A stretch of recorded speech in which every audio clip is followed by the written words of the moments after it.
Meus prezados irmãos, minhas prezadas irmãs, boa noite a todos e a todas. Como sempre fazemos, pedimos a todos que mantenham os telefones celulares no modo silencioso, a fim de não tocar aí no meio da reunião, que dificulta a concentração deste que nos fala. Então é um pedido carinhoso que nós fazemos aí, deixamos inclusive alguns avisos aqui no salão, ok? Nós vamos fazer a nossa prece de início. Eu vou pedir a Carla para recitá-la. Pai nosso que estais nos céus, santificado seja o vosso santo nome. Venha a nós o vosso reino, seja feita a vossa vontade, assim na terra como em todo o universo. O pão nosso de cada dia dai-nos hoje. Perdoai as nossas dívidas, assim como nós perdoamos aos nossos devedores. E não nos deixeis cair em novas faltas, mas livra-nos de todo mal, pois que vossos são o reino, o poder, a majestade e a glória para todo sempre, que assim seja. E com essa rogativa, em nome de Deus, de Jesus, nosso mestre amado, de Paulo de Tarso, patrono da nossa casa de oração, estudo e trabalho, dos nossos amigos e benfeitores espirituais aqui presentes, nós iniciamos os nossos estudos evangélicos e doutrinários dessa noite, na santa e bendita paz. Que assim seja. Continuando o estudo do capítulo 6 do Evangelho segundo o Espiritismo, nós temos hoje o item de número 3, o Consolador Prometido. Se me amais, guardai os meus mandamentos, e eu rogarei a meu Pai, e Ele vos enviará outro Consolador, a fim de que fique eternamente convosco. O Espírito de verdade, que o mundo não pode receber, porque não vê e absolutamente o não conhece. Mas quanto a vós, conhecê-lo-eis, porque ficará convosco e estará em vós. Porém, o Consolador, que é o Santo Espírito, que meu Pai enviará em meu nome, vos ensinará todas as coisas e vos fará recordar tudo o que vos tenho dito. São promessas de Jesus que foram registradas pelo apóstolo João, no capítulo 4, versículos 15 a 17 e 26 da Boa Nova. Nós temos ainda no Livro dos Espíritos a questão 798, em que Kardec faz a seguinte pergunta aos espíritos superiores: o espiritismo se tornará crença comum ou ficará sendo partilhado como crença apenas por algumas pessoas? A resposta: certamente que se tornará crença geral e marcará nova era na história da humanidade, porque está na natureza e chegou o tempo em que ocupará lugar entre os conhecimentos humanos. Terá, no entanto, que sustentar grandes lutas, mais contra o interesse do que contra a convicção, porquanto não há como dissimular a existência de pessoas interessadas em combatê-lo, umas por amor próprio, outras por causas inteiramente materiais. Porém, como virão a ficar isolados, seus contraditores se sentirão forçados a pensar como os demais, sob pena de se tornarem ridículos. Logo em seguida tem um comentário do codificador que nós vamos deixar aí para tratar dele ao longo do nosso estudo que realizaremos. Meus irmãos, nós temos uma frase atribuída a Francisco Cândido Xavier, em que ilustra muito o que nós vamos estudar aqui essa noite.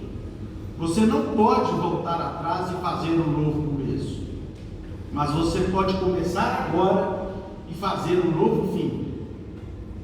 Se nós formos meditar de maneira muito aprofundada nessa expressão, nesse ensinamento, nós vamos ver que o que a doutrina espírita faz com grande parte das criaturas humanas é exatamente isso. É mostrar a todos nós que nós podemos construir uma nova história, ainda mesmo nessa vida, ainda mesmo nessa experiência em que nós nos encontramos e que nem sempre tivemos a possibilidade de podermos refletir acerca das verdades espirituais, ou quando podemos, nem sempre praticamos, embora conhecendo-as, o Evangelho, os ensinos de Jesus em toda a sua essência. E aí, tomando um novo rumo nas nossas vidas, nós vamos buscar fazer um fim diferente que nós fizemos em nossas próprias vidas em reencarnações passadas. Eu queria começar aqui o meu estudo em 4 tempos. O primeiro, meus irmãos, do livro Kardec Prossegue, de autoria do nosso irmão Adelino da Silveira, que trouxe alguns fatos ocorridos na vida desse médium abençoado, esse discípulo de Jesus, que foi o nosso tão festejado Francisco Cândido Xavier. A primeira lição, isso também passa. O Chico passava por grandes dificuldades, problemas gigantescos se avolumavam sobre sua cabeça, inclusive de saúde. E tão gigantescos que ele perguntou ao Espírito de Emmanuel se não era possível rogar às esferas superiores um conselho de Maria de Nazaré que o ajudasse naqueles dias tão difíceis. Alguns dias se passaram quando o Espírito de Emmanuel lhe disse que o generoso Espírito de Maria havia atendido ao seu pedido, enviando-lhe a seguinte frase: isso também passa. A frase foi para mim, dizia o Chico, como anestesia sobre uma imensa dor. Fez-me tanto bem que a escrevi num papel e a coloquei sobre a cabeceira da minha cama. Todas as noites e todas as manhãs eu a lia, sentindo um grande consolo. Certo dia, um amigo, ao entrar em meu quarto, achou a frase muito interessante e disse: Chico, vou fazer o mesmo, colocar essa frase sobre a cabeceira de minha cama. Faça isso mesmo, meu filho, mas não se esqueça que o Espírito de Emmanuel também me disse que essa frase serve tanto para os momentos tristes e difíceis, como para os momentos alegres. Segundo tempo, os 500 da Galileia. Contou-nos o Chico que algum tempo após a crucificação de Jesus, das milhares de pessoas que o ouviram, uma multidão inumerável combinou de se encontrar às margens do mar da Galileia, mas somente 500 pessoas tiveram coragem. Eram tempos de cruéis perseguições. Estavam há muito tempo em oração sobre a areia, quando uma luz muito intensa brilhou na amplidão e começou a descer em direção a eles. Quando estavam muito próximos, puderam verificar que era Jesus, o Mestre Divino, que vinha ter com eles envolvido em belíssima luz dourada. Esses 500 conversou demoradamente e, quando se despediu, deixou-os cheios de coragem, uma coragem até então desconhecida. Esses 500 ficaram então conhecidos como os 500 da Galileia e fizeram o propósito de trabalhar incessantemente pela humanidade. Eles têm reencarnado sucessivamente para nos ajudar a sair do pântano em que nós mesmos nos atiramos. Terceiro tempo, meus irmãos, Kardec superado. A pergunta abaixo foi feita pelo senhor Lafayette Galvão. no programa de televisão A Terceira Visão. Chico, a doutrina de Kardec continua válida? Ela ainda é atual? Eu não vejo qualquer ideia de superação de Allan Kardec nos dias de hoje, respondeu Chico. Até mesmo a discutida página sobre duelos está perfeitamente simbolizada nos conflitos que estamos vivendo, não a peso de armas, mas no campo vibratório. Os duelos no campo vibratório são tamanhos que somos obrigados a pensar em um conflito mundial. De modo que Kardec não foi superado em ponto algum, mesmo porque, para superar os ensinamentos que ele nos trouxe, seria preciso, primeiramente, praticá-los. Meus irmãos, então, começando com esses 4 episódios narrados aqui pelo nosso irmão Adelino da Silveira, nós vamos verificar que Jesus não fez uma promessa em vão quando nos disse, conforme os registros do evangelista João, que mandaria um Consolador para ficar conosco eternamente.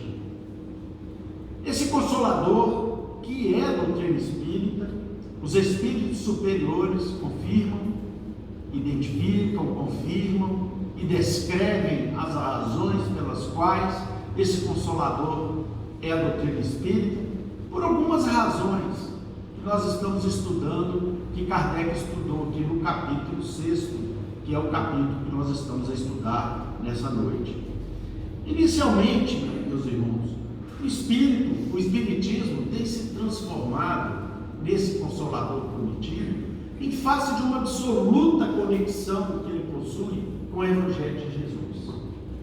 Ele confirma os ensinamentos de Jesus, complementa os ensinamentos de Jesus naquilo que o Mestre não pôde ser claro, e esclarece para a humanidade atual aquilo que foi modificado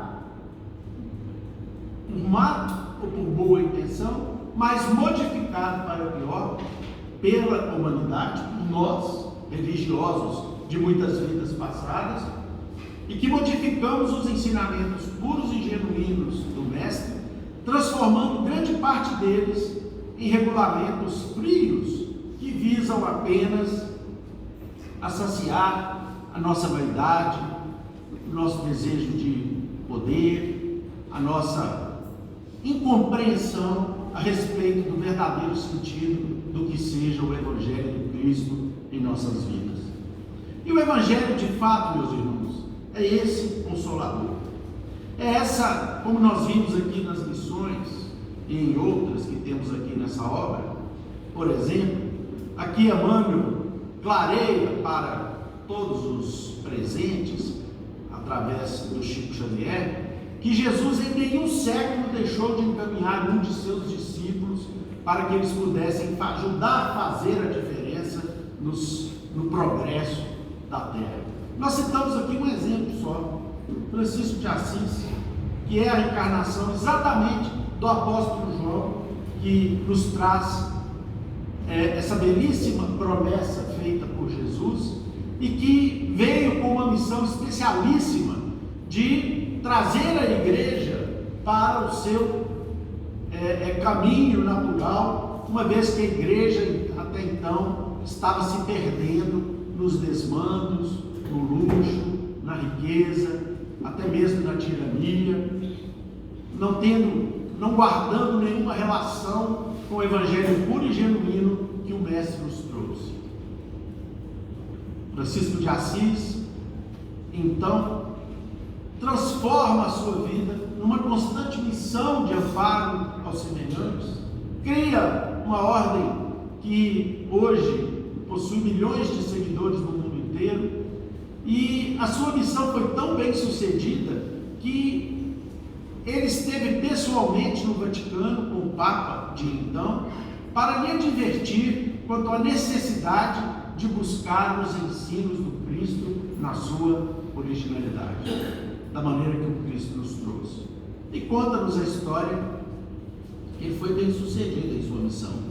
Ele causou um profundo impacto nos religiosos daquele tempo, impacto esse que depois, de alguma forma, acabou sendo reduzido em face da sucessão de outros pontífices que acabaram também, de alguma maneira, permitindo a conspurcação do ensinamento do Cristo, mas ele deixou o seu legado, ele deixou na sua história e na história da humanidade uma contribuição absolutamente importante.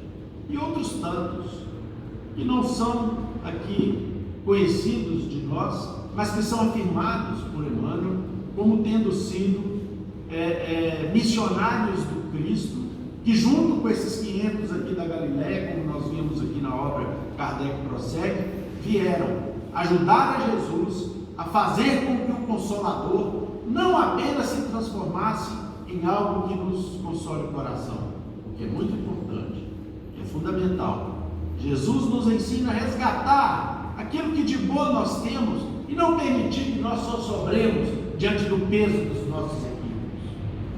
Nós aprendemos a perdoar não apenas o nosso semelhante, mas perdoar os nossos próprios enganos e dar sequência a partir daí numa nova vida, numa vida comprometida com o seu Evangelho, ajudando outros irmãos e irmãs a também tomarem um novo caminho. Mas a doutrina espírita, ela além de consolar, ela nos traz outros objetivos. E nós temos também, meus irmãos, alternativamente, um grande objetivo do esclarecimento, que é algo absolutamente inerente a esse Consolador prometido, que além de consolar, também esclarece. Não adianta apenas nós ajudarmos quem quer que seja, ou sermos ajudados em nossas quedas. É preciso que nós evitemos outras quedas. É preciso que nós nos esclareçamos e a partir da nossa vida nós transformemos os nossos dias num constante processo de evangelização, inicialmente pelas nossas atitudes, pelos nossos atos e posteriormente também, por que não, pelas nossas palavras. No livro Escrínio de Luz, nós vamos ver aqui uma passagem de Emmanuel muito, muito bela. Aliás, esse livro é um fenômeno. Eu aconselho a todos os irmãos que possam adquiri-lo, que o façam, porque é um livro extremamente interessante, é uma obra da década de 50 e que Emmanuel nos traz diversos ensinamentos, entre eles esse, o Cristo Consolador, em que ele estabelece exatamente essas balizas da doutrina espírita no mundo em que nós vivemos. Vejam só, meus irmãos, nas consolações e tarefas do Espiritismo é necessário que o coração vibre acordado em sintonia com o cérebro, para que não venhamos a perder valiosas oportunidades do tempo. Então a doutrina espírita não fala apenas, como o Evangelho de Jesus também não faz, apenas para os nossos corações, nos consolando. Ela fala também para o nosso cérebro, nos ajudando a racionalizar as questões das nossas vidas, para que nós ou não nos desesperemos, ou para que nós tomemos outras atitudes, passemos a percorrer outros caminhos e, com isso, mudarmos as nossas vidas. Então, a doutrina espírita fala a nossa razão. Movimentarás equações filosóficas, anunciando à mente do povo os princípios da reencarnação. Contudo, de que adiantarão tais opiniões se não ofereces ao próximo os recursos indispensáveis à sublimação da vida interior? Ou seja, falar da reencarnação é importante. Nós aprendemos a razão da dor, né, por exemplo, mas isso só não basta. É fundamental que nós nos esforcemos para trazer, a partir de nós mesmos, todos que convivem conosco, para um processo de sublimação interior, de mudança, de transformação, de modificação. Aproveitarás a mediunidade distribuindo ideias novas e novas convicções entre as criaturas sedentas de esperança, por intermédio da argumentação irretorquível, ou seja, que não pode ser contrariada. No entanto, de que te servirá o interesse fortuito nas revelações graciosas do mundo espiritual, se não despertas a noção de responsabilidade naqueles que te observam e ouvem? Isso, meus irmãos, é um convite para todos nós espíritas fazermos uma reflexão muito profunda, depois que nós já demos o primeiro passo, ou seja, nós aceitamos a doutrina, nos consolamos com ela, nos esclarecemos com ela. Agora é preciso fazer o quê? Agora é preciso trabalhar pela nossa mudança. E esse segundo passo, muitas vezes, é um passo que algumas pessoas desanimam, não conseguem, porque nós ainda não temos a força suficiente para poder adotá-los. Realizarás as melhores demonstrações científicas, mostrando a vida consciente em outros mundos e em outras esferas de ação. Todavia, de que valerá semelhante empreendimento se te não dispões a ajudar o pedaço de chão em que nasceste, contribuindo de algum modo na construção da terra melhor? Ou seja, o que adianta a gente estudar astronomia, conseguir acesso a um telescópio, ir para a universidade, desvendar os mundos, explicar isso para as pessoas, mas se nós não conseguimos contribuir para o nosso pequenino rincão onde nós nascemos, se a gente não consegue ser bom ali, se a gente não consegue estabelecer uma convivência harmônica, benéfica, santificada com aqueles que são os nossos próximos, mais próximos. É por isso que quase sempre Espiritismo, e aí é importante, meus irmãos, eu gostaria que todos prestassem muita atenção nas palavras de Emmanuel, que serve para todos nós. É por isso que quase sempre Espiritismo sem cristianismo, ou seja, sem Cristo, é simples movimento intelectual, destinado a desaparecer no sorvedouro dos caprichos da inteligência. Isso dá uma reflexão assim, de um dia. As pessoas falam assim: não, mas eu gostaria de aprofundar os meus conhecimentos a respeito da parte científica da doutrina espírita. É possível. É possível, se nós tivermos condições, nos aprimorarmos o nosso conhecimento, por exemplo, na obra de André Luiz, em que a gente termina no livro Mecanismos da Mediunidade, estudando química, biologia, física, física quântica, estudando um monte de tema, que cada vez mais os laboratórios estão apavorados de reconhecer que como que aquele médium lá de Chico Xavier, aquele médium de Pedro Leopoldo, lá na década de 50, conseguia falar sobre esses assuntos que só depois a física descobriu, através de um acelerador de partículas que só foi construído década depois. Então, meus irmãos, não adianta definitivamente nós avaliarmos a doutrina espírita apenas pelo brilho do conhecimento que nos revela e que nos incentiva, que nos motiva a razão. É preciso mais.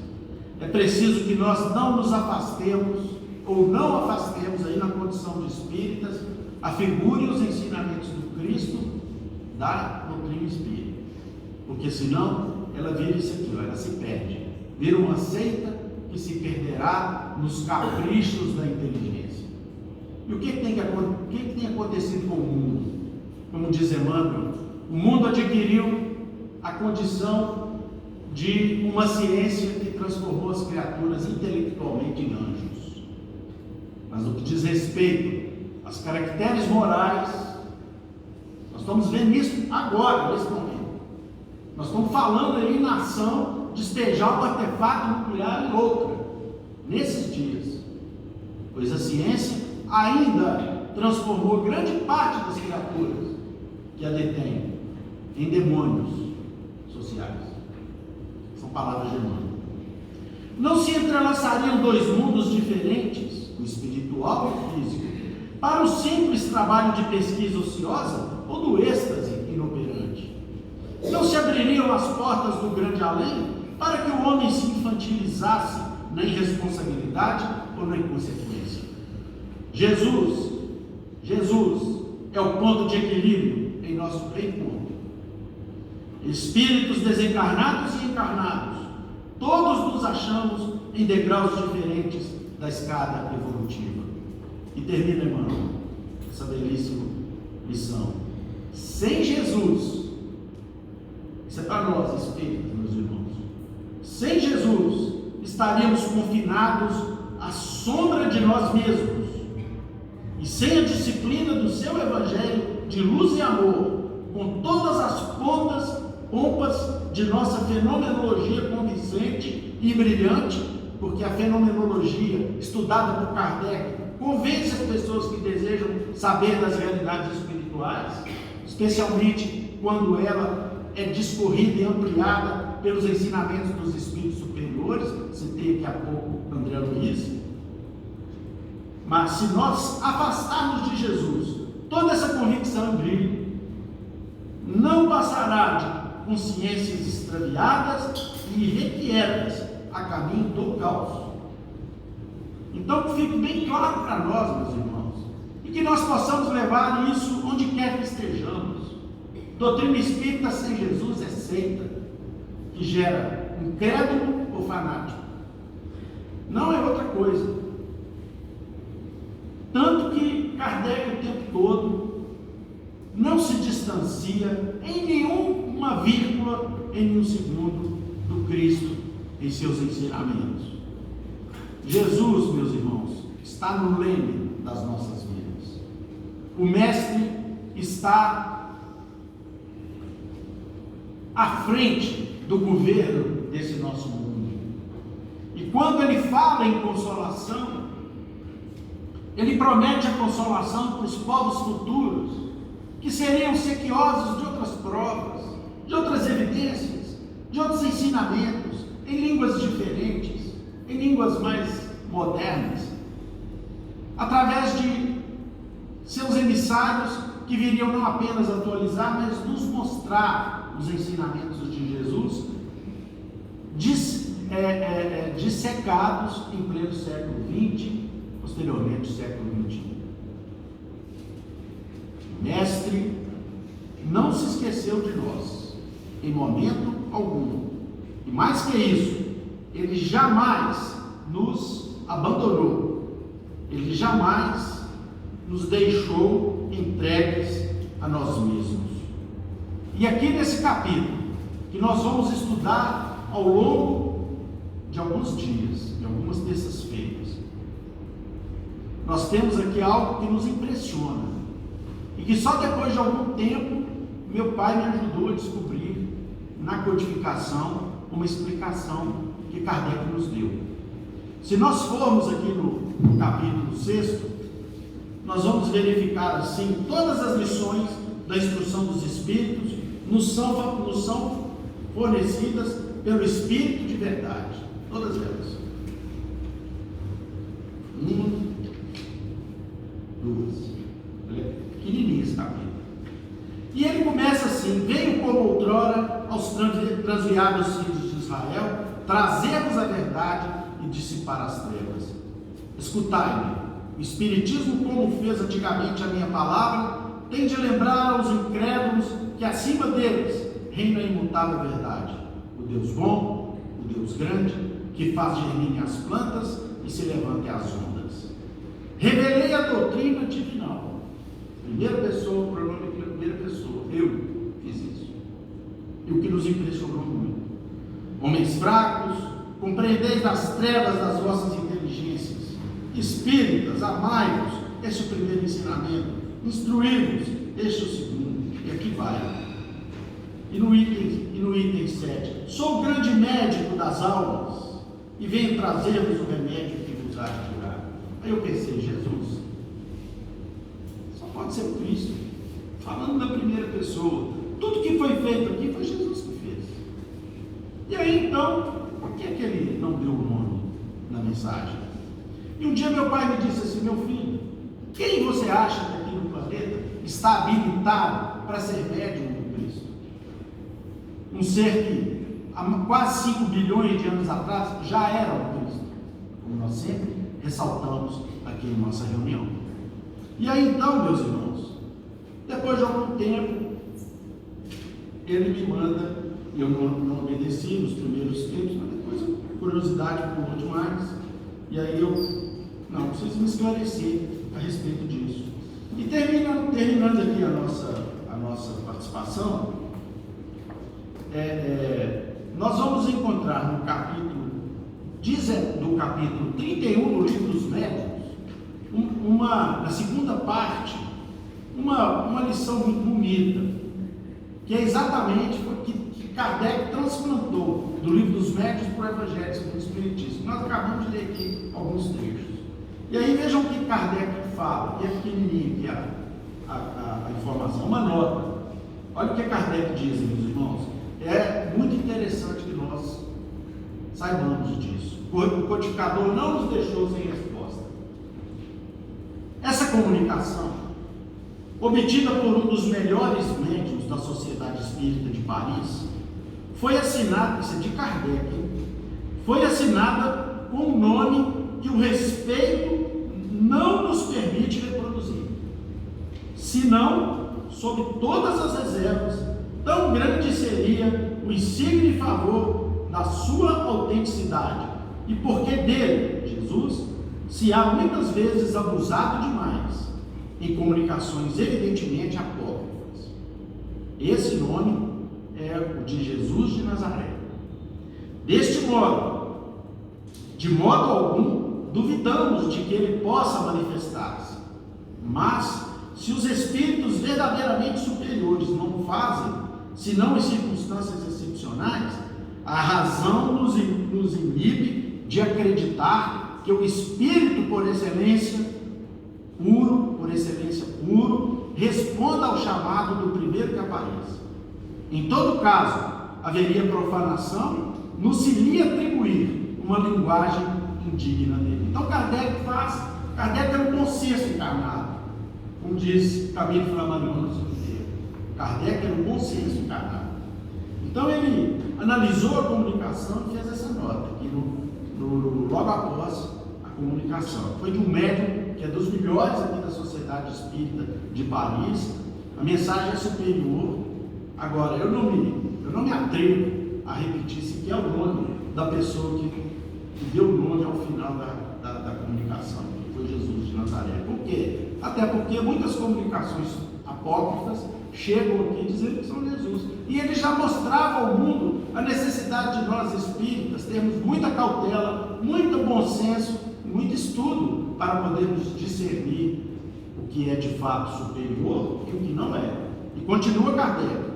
Por essas considerações é que nos temos abstido, ou seja, evitado, sempre de publicar o que traga esse nome de Jesus.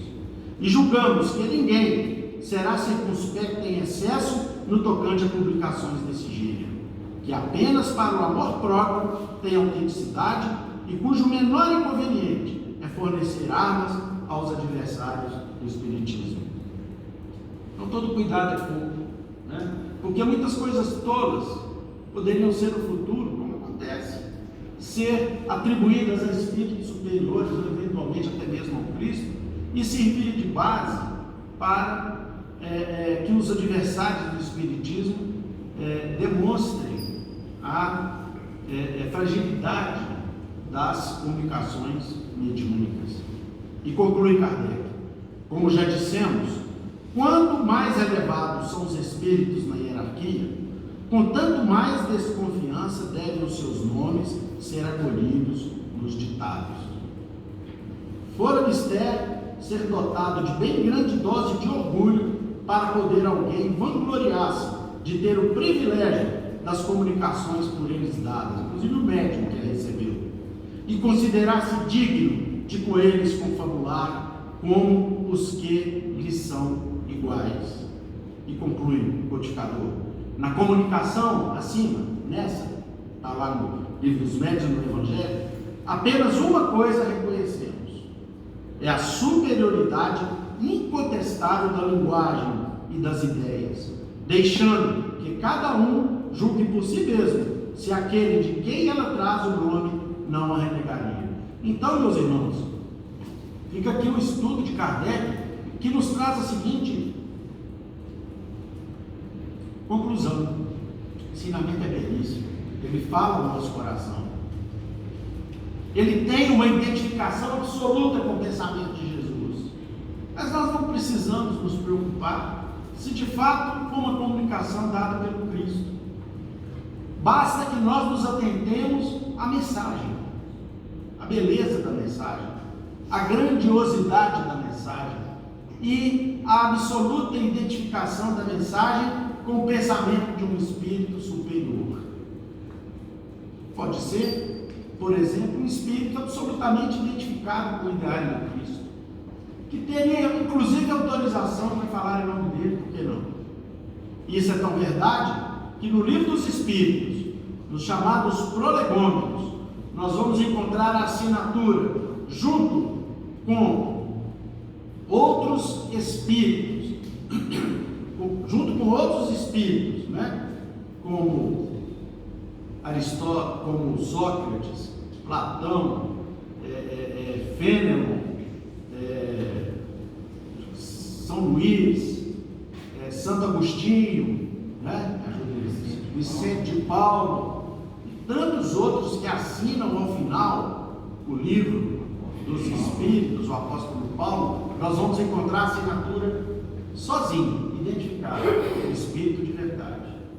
O que nos afasta aquele entendimento que eu tinha no início, de que o Espírito da verdade seria uma entidade, uma instituição, um conclave de espíritos superiores e não um espírito individualizado a quem coube o auxílio na construção desse Consolador abençoado, que tem significado para a humanidade, apesar de tantas dificuldades que a humanidade ainda passa, que tem significado para as nossas vidas.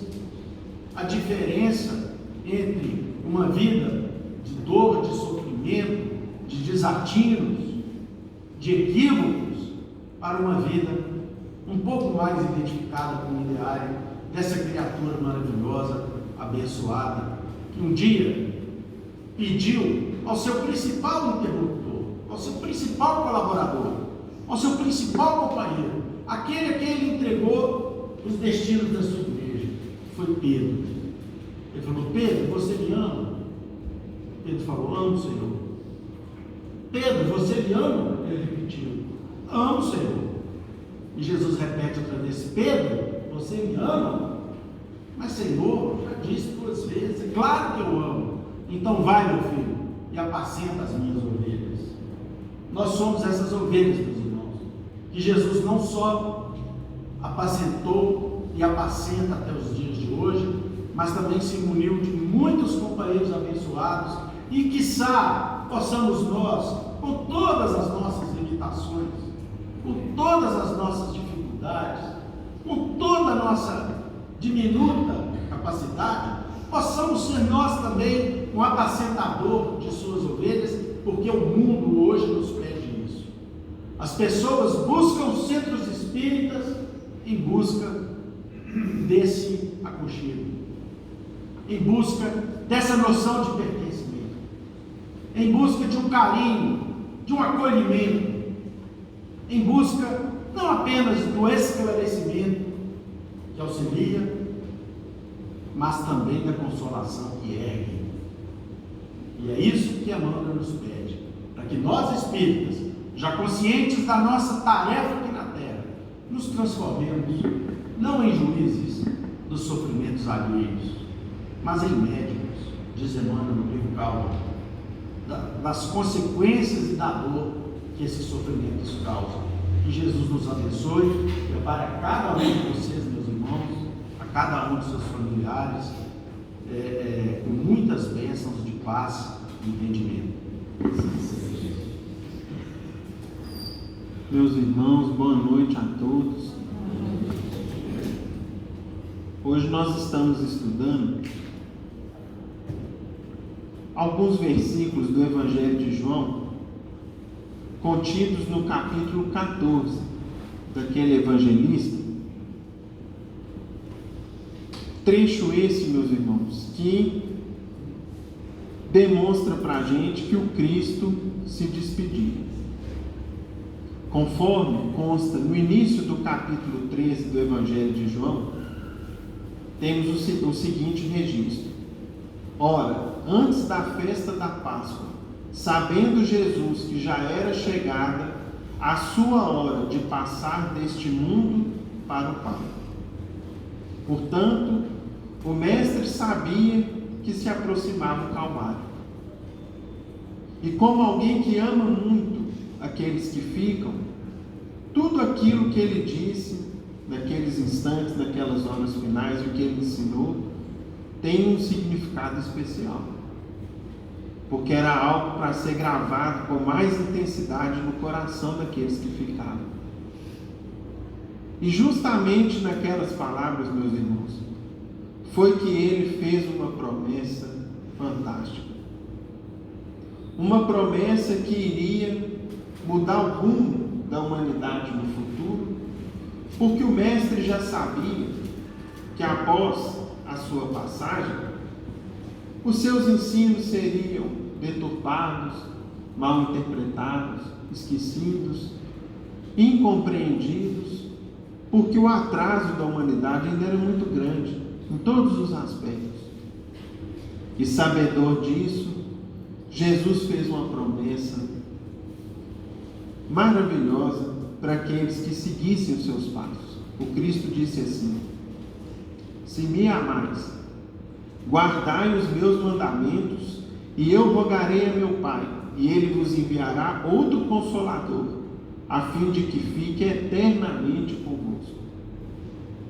O Espírito de verdade, que o mundo não pode receber, porque não o vê e absolutamente o não conhece, mas quanto a vós, conhecê-lo-eis, porque ficará convosco e estará em vós. Porém, o Consolador, que é o Santo Espírito, que meu Pai enviará em meu nome, vos ensinará todas as coisas e vos fará recordar tudo o que vos tenho dito. E portanto, meus irmãos, essa promessa do Cristo veio cumprir-se cerca de 18 séculos após a sua passagem pelo mundo. Após séculos de Idade Média, de enganos de toda ordem, de iniquidades, de injustiças, dentro desses séculos tivemos 3 primeiros séculos onde milhares de verdadeiros cristãos perderam suas vidas, foram espoliados, perseguidos por amor ao Cristo e à causa do Mestre, mantendo viva as missões do Cristo em sua originalidade, mas após, de certa forma, as trevas, vendo que não podiam derrotar as ideias do Cristo, porque não se pode esconder a luz do sol, resolveram então aliar-se a essas ideias, deturpando-as, distorcendo-as, mal interpretando-as, fazendo-as mal entendidas e misturando-as com enganos seculares que a humanidade trazia.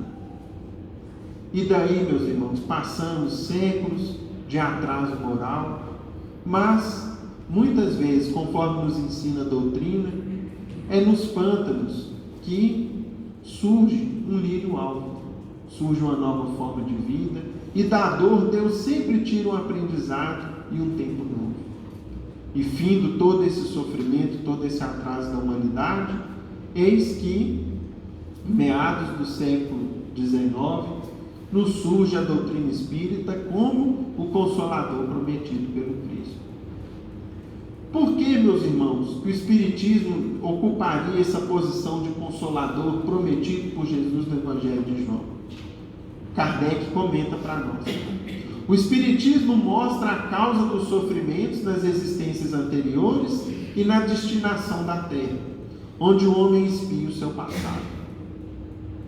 Mostra o objetivo dos sofrimentos, apontando-os como crises salutares que produzem a cura e como meio de depuração que garante a felicidade nas vidas futuras. O homem compreende que mereceu sofrer e acha justo o sofrimento. sabe que este lhe auxilia o adiantamento e o aceita sem murmurar. A gente passa a sofrer sem reclamar, sem queixas, sem revolta. Como o obreiro aceita o trabalho que lhe garante, que lhe assegurará o salário. O Espiritismo lhe dá fé inabalável no futuro. Nós então passamos a esperar o futuro cheios de fé e de esperança, porque a gente compreende os mecanismos da justiça e do amor de Deus. E a dúvida pungente não mais se lhe aposta da alma, dando-lhe a ver do alto as coisas, a importância das vicissitudes, dos sofrimentos na terra, some-se no vasto e esplêndido horizonte que ele descortina. E a perspectiva da felicidade que o espera lhe dá a paciência, a resignação e a coragem de ir até o fim do caminho. Assim, o Espiritismo realiza o que Jesus disse do Consolador prometido: conhecimento das coisas, fazendo que o homem saiba de onde vem, para onde vai e por que está na terra. Atrai para os verdadeiros princípios da lei de Deus e consola pela fé e pela esperança. Então, meus irmãos, uma doutrina, um conjunto de ideias e de lições que proporciona tudo isso para a criatura humana na terra, nós que convivemos com tantas pessoas desesperançadas, pessimistas, que não compreendem os fatos que ocorrem ou que já aconteceram ou que está por vir, ou que simplesmente não esperam nada ou esperam o pior nos anos vindouros, de repente chega um conjunto de ideias na qual Jesus é o centro delas, conforme a gente viu há pouco, que nos explica tudo e nos dá um modelo de conduta e de ação. Qual é o grande modelo? O Mestre. Eu sou o caminho, a verdade e a vida. Ninguém vai ao Pai senão por mim. E o Mestre, explicado, trazido em sua simplicidade, em sua originalidade, formando para nós o Evangelho do Cristo um conjunto de ideias coerentes, complementares, cujos símbolos foram desvendados e explicados, não ficando mais nenhuma dúvida, nenhuma mensagem alegórica. Pronto, está aí posto o caminho, o roteiro de ação que nós temos pela frente.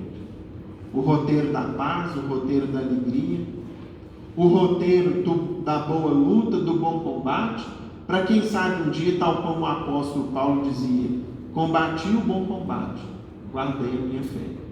Está posto o caminho para nós todos.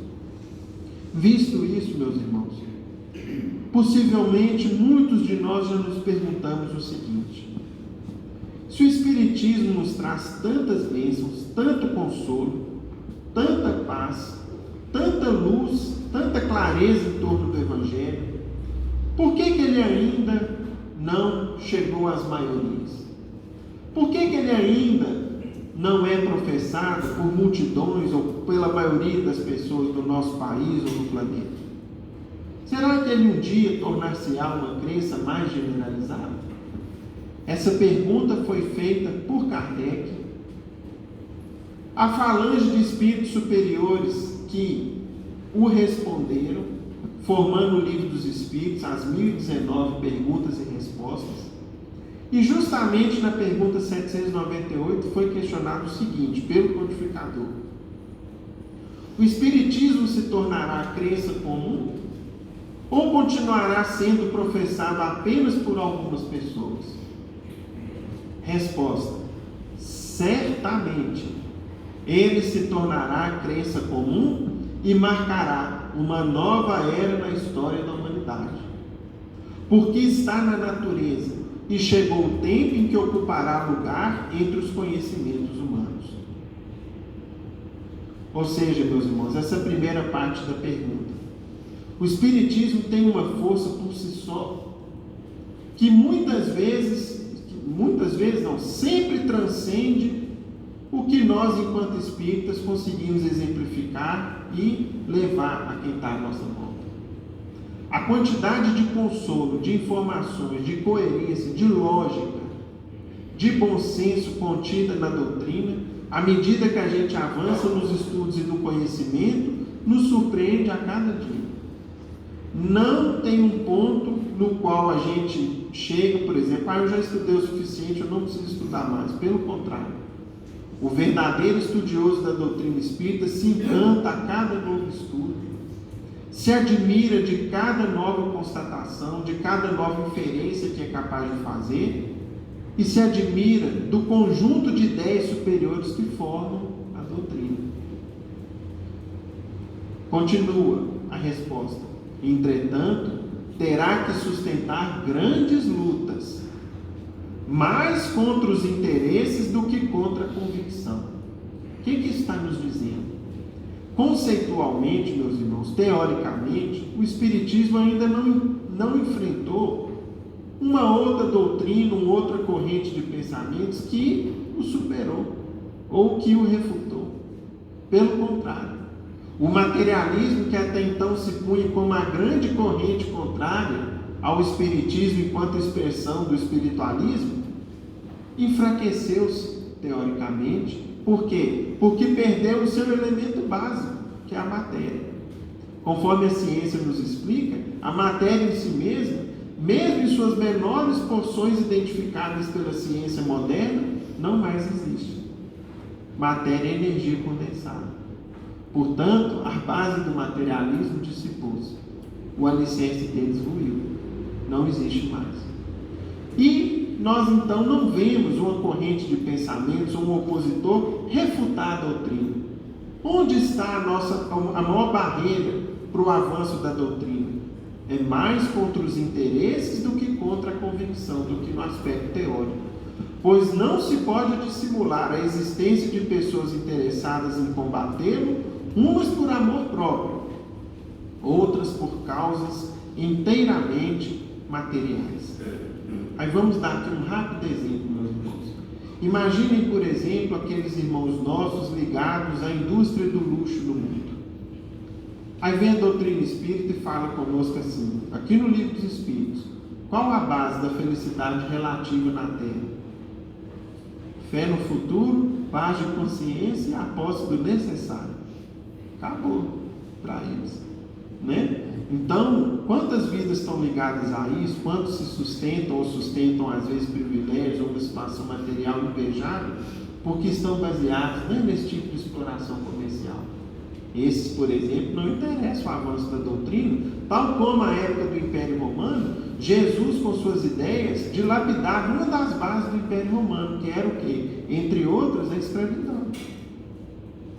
O Cristo defendia o quê? Que nós somos irmãos uns dos outros, que nós temos que tratar o nosso próximo como a gente gostaria que nós fôssemos tratados. A escravidão é compatível com isso? Jamais foi.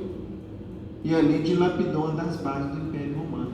E assim, hoje nós vemos também que a doutrina espírita enfrenta muitos interesses, que às vezes impedem de seguir e avançar ainda mais no coração das pessoas.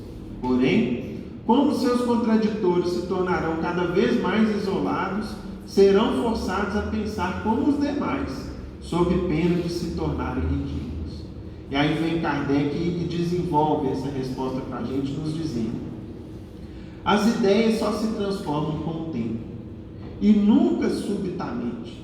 Ou seja, ideias como a doutrina levam tempo para serem assimiladas, compreendidas e colocadas no coração das pessoas.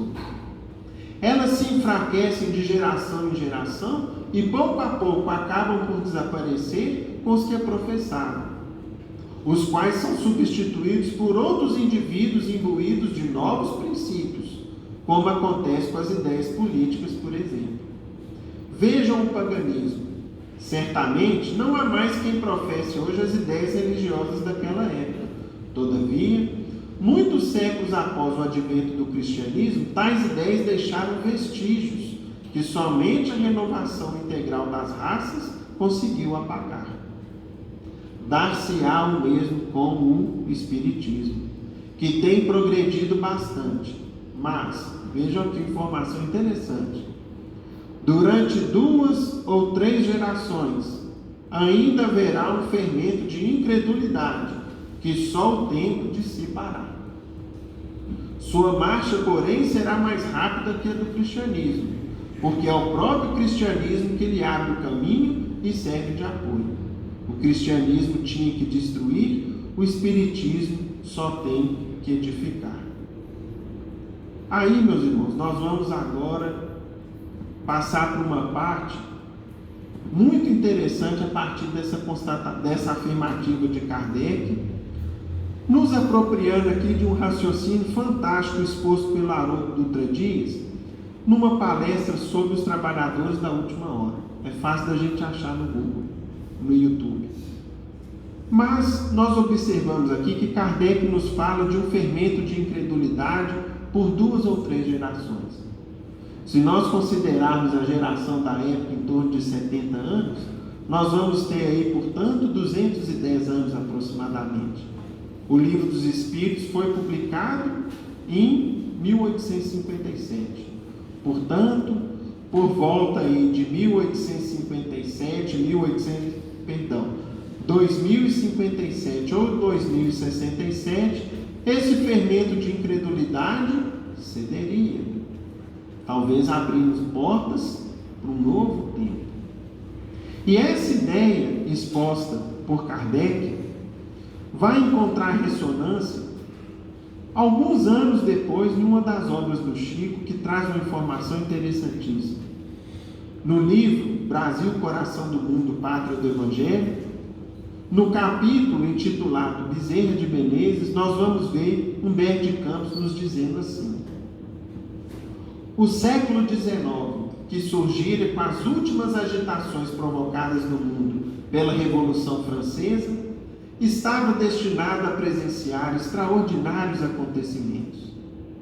No seu transcurso, cumprir-se-ia a promessa de Jesus, que, segundo os ensinamentos do seu Evangelho, que nós lemos há pouco, João 14, derramaria as claridades divinas do seu coração sobre toda a carne, para que o Consolador reorganizasse a energia das criaturas a caminho das profundas transições do século XX. Mal não haviam terminado as atividades bélicas da triste missão de Napoleão Bonaparte, e já o espaço se movimentava, ou seja, a verdadeira coordenação do mundo, que está no mundo espiritual, sob as rédeas do Cristo, se movimentava no início do século XIX, no sentido de renovar os surtos de progresso das coletividades. Assembleias espirituais, reunindo os gênios inspiradores de todas as pátrias do orbe, eram levadas a efeito nas luzes do infinito para a designação de missionários das novas revelações. Em uma de tais assembleias, presidida pelo coração misericordioso e augusto do Cordeiro, em uma das reuniões na qual o próprio Cristo coordenava e presidia, fora destacado um dos grandes discípulos do Senhor para vir à Terra com a tarefa de organizar e compilar ensinamentos que seriam revelados, oferecendo um método de observação a todos os estudiosos do tempo. Essa reunião, meus irmãos, Irmão X traz para a gente uma das obras dele. É fantástico. Ele conta a reunião que decidiu pelo reencarne, pela missão de Kardec na Terra. É muito bacana a quantidade de espíritos. Isso chama Kardec e Napoleão, mostrando como que a programação do mundo espiritual no final do ano de 1799, preparando a nova era da humanidade que iria se iniciar. Foi assim que Allan Kardec, a 3 de outubro de 1804, viu a luz da atmosfera terrestre na cidade de Lyon, no sul da França. Segundo os planos de trabalho do mundo invisível, o grande missionário, no seu maravilhoso esforço de síntese, contaria com a cooperação de uma pleiade de auxiliares da sua obra, designados particularmente para ajudá-lo. Então ele teria um conjunto de almas de espíritos que iriam ajudá-lo, como Leon Denis, Gabriel Delan, Camille Flammarion, entre outros. Ia resplandecer a suave luz do Espiritismo. Todas as falanges do infinito se prepararam para a jornada gloriosa. E aí, o que acontecia no Brasil? Vem aqui o acréscimo do livro Brasil, Coração do Mundo, Pátria do Evangelho.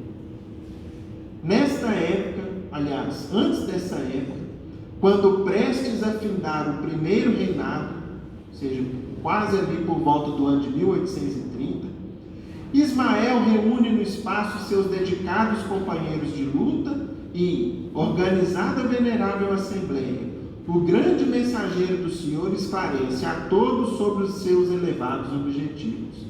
Dizia Ismael, que é o coordenador espiritual do Brasil: irmãos, falou ele, o século atual, como sabeis, vai ser assinalado pelo advento do Consolador à face da terra. Nestes 100 anos se efetuarão os grandes movimentos preparatórios dos outros 100 anos que hão de vir.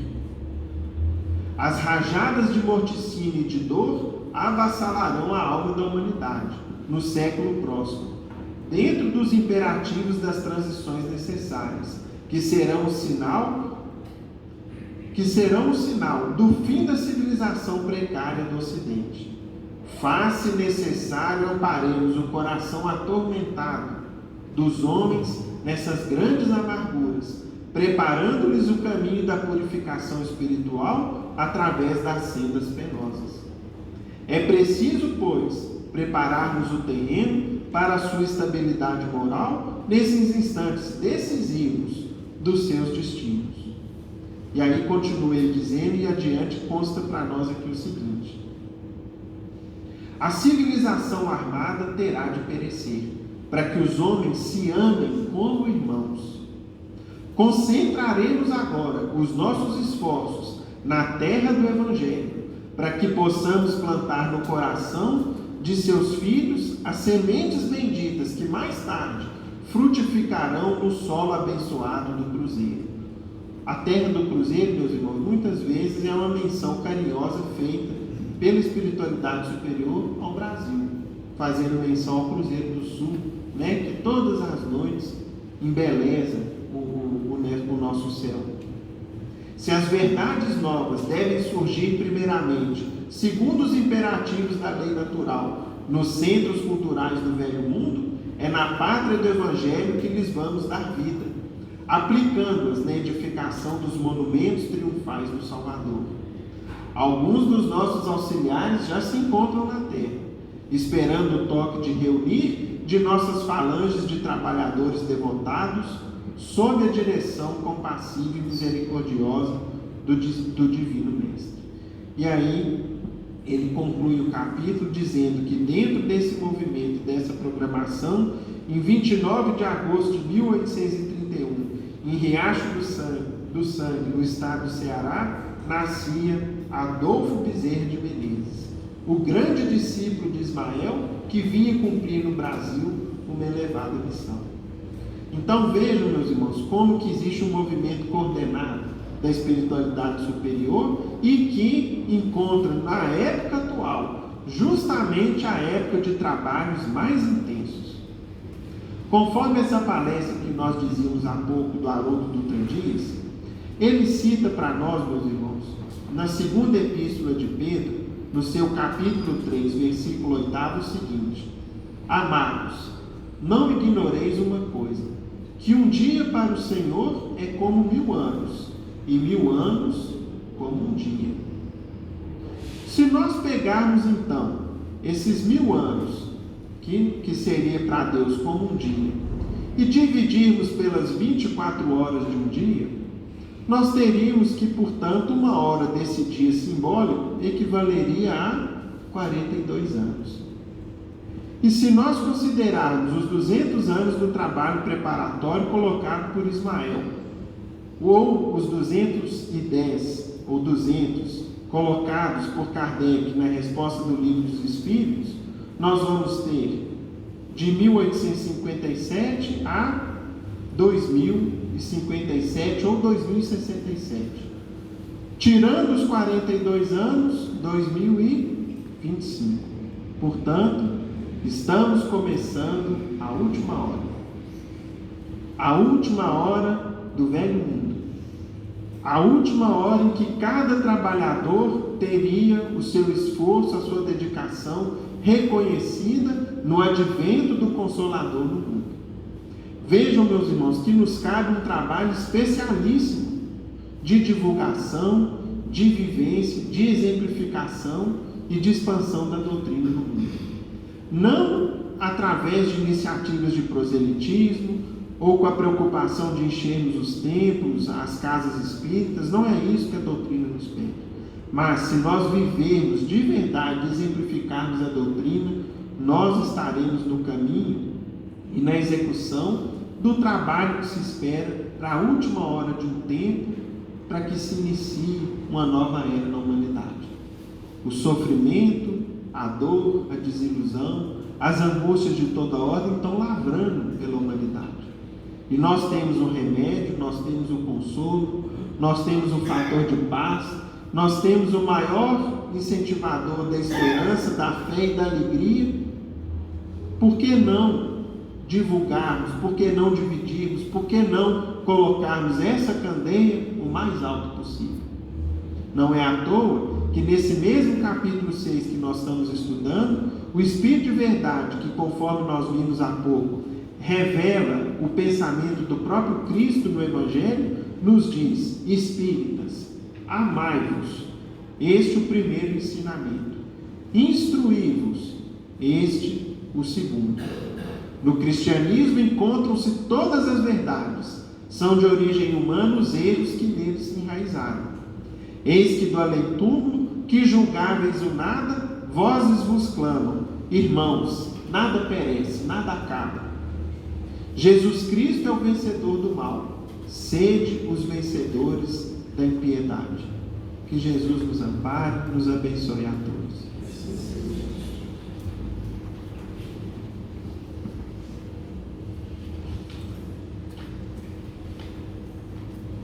Vamos agora fazer a nossa prece de encerramento e pedimos nosso querido irmão, o Sr. Evandro, para recitá-lo.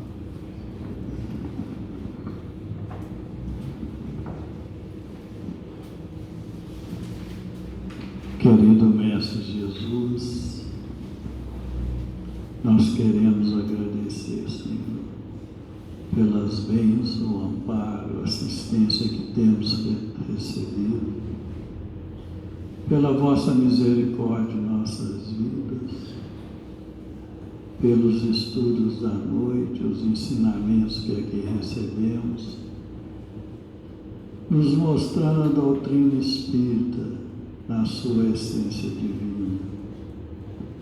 Pedimos, Senhor, que esses ensinamentos estejam sempre presentes em nossas vidas. São ensinamentos que nos mostram Deus como um Pai misericordioso, bom e justo, que nos mostra por que nós fomos criados, o que nós viemos fazer no mundo, o que nos espera a vida futura. Hoje nós compreendemos as essências desses ensinamentos, porque hoje temos a certeza que nós somos espíritos eternos, que nada padece nos túmulos, que a vida continua e que, de acordo com o que nós plantarmos, nós conseguiremos alcançar a paz que todos buscamos. Pedimos que o Senhor nos abençoe, todos nós que aqui nos encontramos, encarnados e desencarnados, estendendo a cada um de acordo com o grau de merecimento e a sua necessidade. Ave Maria, cheia de graça, o Senhor é convosco. Bendita sois vós entre os anjos, bendito o fruto do vosso ventre nasceu, Jesus. Santa Maria, Mãe de Jesus, rogai a Deus por nós, pobres pecadores, encarnados e desencarnados, hoje, agora e sempre, que assim seja. Devolvemos a palavra ao nosso irmão Euler, para que ele possa encerrar a reunião da noite. Com essa rogativa, em nome de Deus, Jesus, nosso mestre amado, de Paulo de Tarso, o patrono da nossa casa de oração, estudo e trabalho, os nossos amigos e benfeitores espirituais, nós estamos encerrando os nossos estudos evangélicos e doutrinários desta noite, na santa e bendita paz.